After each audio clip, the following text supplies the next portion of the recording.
박현경 기자의 인사이드 아메리카. 이번 땡스기빙 연휴에 얼마나 많은 미국 분들이 여행에 나설지 전망이 발표가 됐습니다. 팬데믹 이전 수준에 거의 가까운 수준으로 여행객들이 많을 것으로 예상이 된다는 그런 반가운 소식인데요.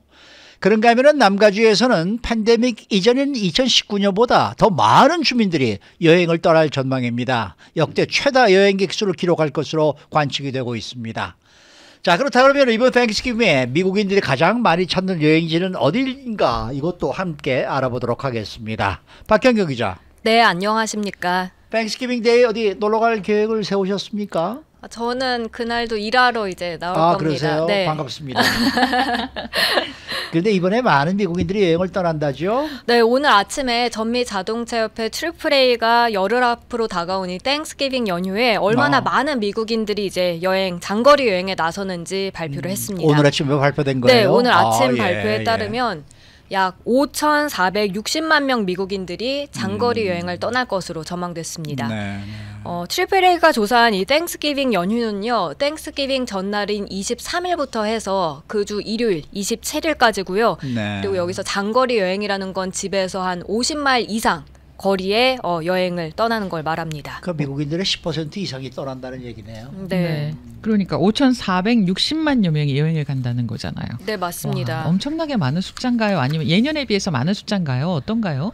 일단 2021년, 그러니까 지난해와 비교했을 때 1.5% 더 늘어나는 겁니다. 네. 그리고 팬데믹 이전 규모와 비교를 해봐도 98%에 달해서 그때 당시 98% 거의 뭐 비슷하다. 비슷하네요. 네, 이렇게 말씀드릴 수 있겠습니다. 특히 트리플A가 이 땡스기빙 여행 전망을 내놓기 시작한 게 2000년부터였습니다. 네. 그런데 2000년 이후 이번에 세 번째로 많은 여행객 수를 기록하는 겁니다.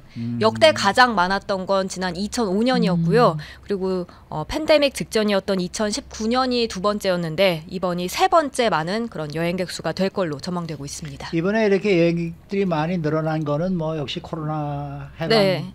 그 이유가 가장 큽니다. 그러니까 팬데믹 후에 여행 제한 풀리고 가족, 친구들과 함께 시간을 보내고 싶은 마음이 크기 때문이다. 이렇게 트리플A는 설명하고 있습니다. 팬데믹 첫 2년간 격리되고 고립된 후에 지금은 서로 만나고 또 떠날 수도 있어서 여행 수요가 높아졌다는 분석인데요.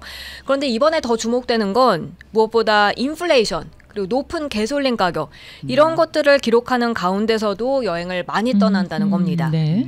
10월 소비자 물가지수 CPI가 7.7% 상승해서 뭐 인플레이션 속도가 좀 둔화됐다라는 소식이 나오긴 하지만 여전히 미국인들이 체감하는 경기는 좋지 않고요. 그리고 어제 오늘 남가주 비롯한 전국 가솔린 가격은 하락했습니다만 땡스기빙 기준으로 봤을 때 올해 역대 최고가 기록할 걸로 점쳐집니다. 그래서 미국인들은 생활 패턴 많이 바꾼 것으로 조사 결과 나타났었는데요. 뭐 외식도 좀 덜하고 그리고 쇼핑도 줄이고 가스도 좀 아낄 수 있도록 운전도 최대한 덜하고 이런 식으로. 그래서 여행도 이번에 감소하는 게 아닐까 그런 예상도 일각에서 나왔습니다만 여행만큼은 물러서지 않고 오히려 그 반대 양상을 보이고 있습니다. 네. 그래도 여행을 할 때 교통수단에 대해서는 좀 달라지는 양상을 보이지 않을까요? 네, 가솔린 가격이 비싸지다 보니까 예. 자동차 여행보단 이제 항공 여행을 좀 더 선호하는 추세입니다. 물론 가장 많이 택한 건 자동차 여행이긴 합니다. 네. 이번에 4,870만여 명이 자동차 타고 여행할 걸로 추산됐는데요. 항공 여행은 451만여 명, 또 버스, 기차, 크루즈 이런 기타 수단은 143만여 명이 이용할 걸로 보입니다. 그렇지만 이걸 작년과 놓고 비교를 해봤을 때 늘어난 비율로 따져보면 자동차 여행이 그렇게 크게 증가하진 않았다는 걸 알 수 있습니다. 지난해보다 자동차 여행은 0.4% 증가한 데 그친 반면 항공 여행은 7.9%, 8% 정도가 늘어났습니다. 차이가 많이 나네요. 네, 그리고 기타 수단은 23.5% 크게 늘어났고요. 2019년에 비하면 전체 여행객 수는 2.49%가 감소했는데 자동차 여행은 그보다 더 많은 비율인 2.54%가 줄어들 걸로 보이고 항공 여행은 1.38% 적어집니다. 그리고 가장 많이 감소한 건 이제 기타 수단 3.92%인데 그때 아무래도 이제 그 크루즈 여행이 차이가 좀 많이 나는 걸로 보여집니다. 이런 관측을 바탕으로 봤을 때 여행객들이 알아두고 참고할 내용이 있다. 어떤 것들이 있을까요? 공항이 매우 붐빌 것이란 점입니다. 공항 주차장은 금세 다 차버릴 거고 그래서 예약이 가능하다면 공항 주차장 미리 예약해 놓고 가는 게 좋겠습니다. 그리고 가급적 빨리 공항에 도착할 것도 권고되는데요. 예상하시다시피 그 TSA 검사 줄이 길어지기 때문입니다. 그리고 가능하면 수화물 붙이기보단 직접 비행기에 들고 타라는 조언도 나오는데요. 네. 혹시 항공편이 지연되거나 취소될 때를 대비하기 위함입니다. 물론 예전에 한창 그 항공편 대란 일어났을 때와 비교를 해보면 상황이 그렇게 나쁘진 않을 것으로 전망이 되긴 하는데 할리데이 시즌 뭐 여행 수요 많을 때 항공편 지연되거나 취소될 가능성은 늘 있기 때문에 예, 준비하는 자세도 필요하다는 지적이 나오고 있습니다. 네. 그러면은 남가주 지역에서는 얼마나 많은 주민들이 여행을 떠났는지 혹시 수치가 나온 게 있나요? 네, 남가주 자동차협회도 오늘 아침에 그걸 발표했습니다. 남가주에선 모두 450만여 명이 이번에 여행을 떠날 걸로 보입니다. 앞서 전국적으로는 2019년에 거의 가까운 숫자의 여행객들이 예상된다고 전해드렸는데 네. 남가주에선 역대 가장 많은 여행객 수를 기록할 전망입니다. 네.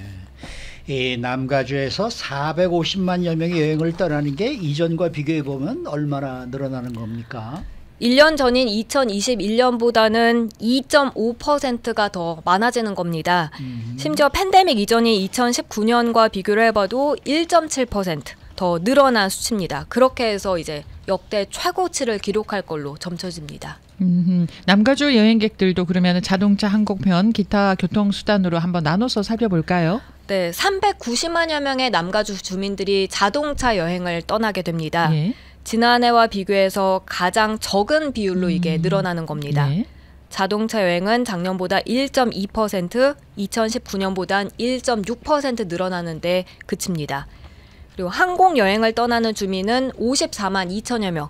그렇게 집계가 되는데 지난해보다 9%, 2019년보다 5.7% 각각 증가하는 것이고요. 예. 기타 수단은 10만 9천여 명으로 숫자로만 따지면 역시나 가장 적지만 작년보다는 23% 대폭 늘어나게 됩니다. 하지만 2019년보단 12% 여전히 줄어드는 수치입니다. 네. 그렇다면 미국인들이 이번 땡스기빙 연휴에 가장 많이 찾는 인기 여행지는 어딜까요? 거기에 대한 조사도 이제 AAA가 해서 발표를 했는데요. 이건 전국 또 남가주로 나눠서 살펴보도록 하겠습니다. 먼저 전국에서 가장 인기 있는 여행지 플로리다주의 올랜도입니다. 이어서 남가주 도시가 2위인데요. 애나하임이 2위고요. 보시면 디즈니월드와 디즈니랜드가 각각 있는 곳이 1, 2위를 차지했습니다. 네. 이어서는 라스베가스, 뉴욕 그리고 애틀란타가 전국에서 미국인들이 가장 많이 찾는 목적지로 꼽히고 있습니다. 자녀들과 함께 하고 싶은 마음이 좀 많이 담겨 있는 듯한 네, 느낌이 그렇게 듭니다. 보이죠. 네. 자, 그러면은 남가주 주민들이 많이 떠나는 곳은 어딘가요? 남가주 주민들이 가장 많이 찾는 곳은 라스베가스입니다. 역시, 네. 이어서는 샌디에고가 2위, 또 3위는 그랜드 캐년과 세도나, 4위는 요세미티, 그리고 5위가 멕시코 크루즈였습니다. 아무래도 가까운 좀 근처로 많이 떠나는 그런 그렇네요. 분위기입니다. 마지막으로 이 차를 떠나고 여행할 때 최악의 시간대가 발표가 될 텐데 이번에도 나왔습니까? 네, 교통 분석 업체죠. 인닉스가 조사에 발표했는데요. 땡스기빙 데이 전날 23일은 거의 하루 종일 차로 여행하기 최악의 시간대로 보입니다. 24일 당일은 오전 11시부터 오후 3시 사이가 여행하기 최악이고요. 그리고 다음날 25일부터 27일 일요일까지는 오후 4시부터 저녁 8시 사이가 최악으로 꼽히고 있습니다. 그러면은 전국 최악의 고속도로에는 LA 지역도 포함이 돼 있겠죠? 네, 그렇습니다.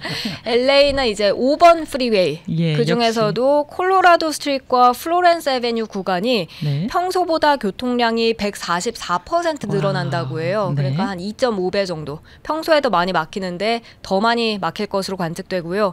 23일 수요일 오후 5시 반부터 저녁 7시 반까지 그 2시간 동안이 절정 시간대로 나옵니다.